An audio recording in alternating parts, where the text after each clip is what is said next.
Hello everybody and welcome to a new market analysis update for UC as a service.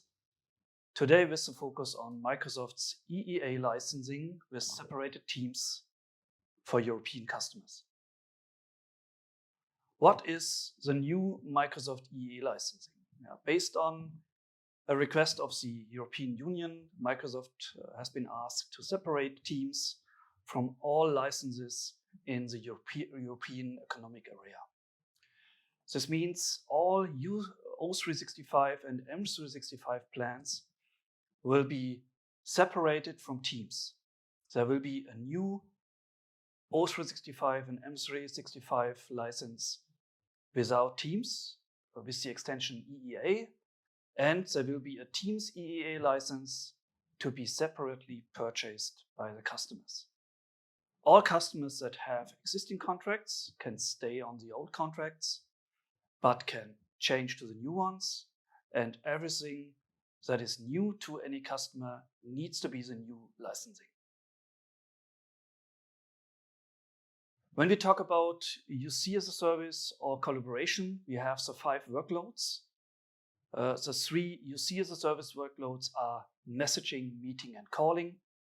And in addition to that, collaboration adds enterprise content management and mail and calendar. If you look at scenarios where Microsoft serves all workloads alone, here are 2 examples. On the left side, you see the old M365 E3 license, which contains Teams, with another Teams calling add-on for calling. And on the right side, you see the new EEA licensing, which means E3 doesn't contain any more Teams. And if a customer wants to add Teams, it needs to be separately purchased with the new Teams EEA license. On top of that, as before, the Teams calling add-on will be added. When we look on the market today, and particularly on the right upper corner of the Gartner quadrant, you see, besides Microsoft Teams, also Cisco Webex, Zoom, and RingCentral as examples. On the right side, I also mentioned Google Workspace, currently not in the Gartner quadrant on the right upper corner, but nevertheless to be taken serious in the future. When we look at these different UC vendors, they bring with them the 3 UC as a service workloads, messaging, meeting, and calling, but most of them don't have enterprise content management and email calendar like Microsoft has. This means the other vendors bring the UC workloads and integrate into enterprise content management or email calendar if needed. What does this new Microsoft EEA licensing now means for European customers? The animation shows any of the other UC vendors can be integrated into O365 or M365 plans instead of using Teams. The next example shows on the left side what those integrations would have meant in regards to commercials. On the left side, it's Microsoft 365 E3 with the old licensing. And now another UC vendor adds messaging, meeting, and calling.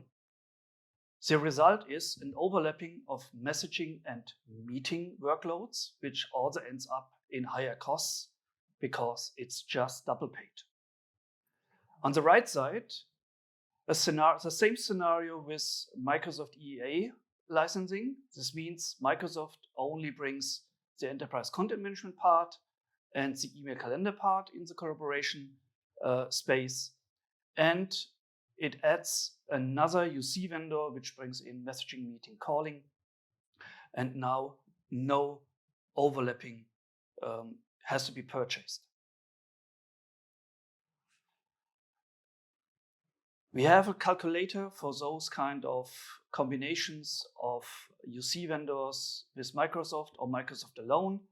For example, with 2 different UC vendors, we did 20 workload distributions and combinations. So there are a lot of combinations that can be put together based on the different licensing models the UC vendors have. General results. If customers have existing contracts and want to continue use Microsoft Teams, of course, it's generally better to stay with the old licensing model. For new customers who want all UC workloads with Teams, of course, now with EEA licensing, it will become more expensive. Customers who want to integrate other UC solutions or UC clients like Cisco WebEx, RingCentral, or Zoom, it's a better idea to now use the new EEA licensing model because there is less workload overlap, less double licensing, less double costs.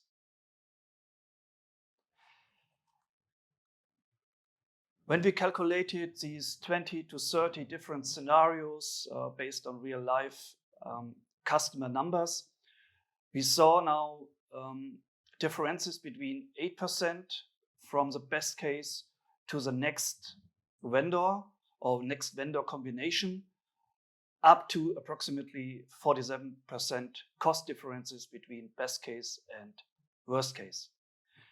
If you just do no calculations and choose whatever vendor in a wrong customer context, you can still end up with even over 60% too high costs in your particular environment.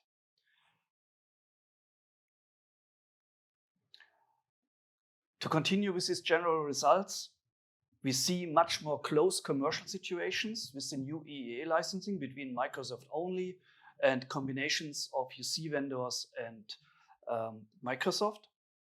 In that case, if it's very close, then the trick is to really compare apples with apples and not apples with oranges, and start looking into the details of each and any licensing model and see what's really included in the base licensing and what needs to be added by one or the other vendor. Nevertheless, cost differences can still become very large in most unsuitable manufacturers' combinations in particular customer context. We see still those uneconomical constellations on the market. To summing up, there is no single vendor collaboration strategy. Most of the vendors only deliver parts of the backend workloads or peripherals or a combination of that, but most of the UC vendors cannot provide the full collaboration stack, including all the peripherals from phones, if needed, to video systems, to contact centers, to whatever application left or right. As long as money plays a role in companies, there is no one fits all. Everything must be calculated individually for each customer and correlated with the specific context. Call for action. Suboptimal architectures and high costs are not a law of nature. Cost-efficient UC strategies with optimized architecture are possible. Let's talk about the details in your specific architecture and requirements context. My name is Daniel Gluch. Thank you and bye-bye.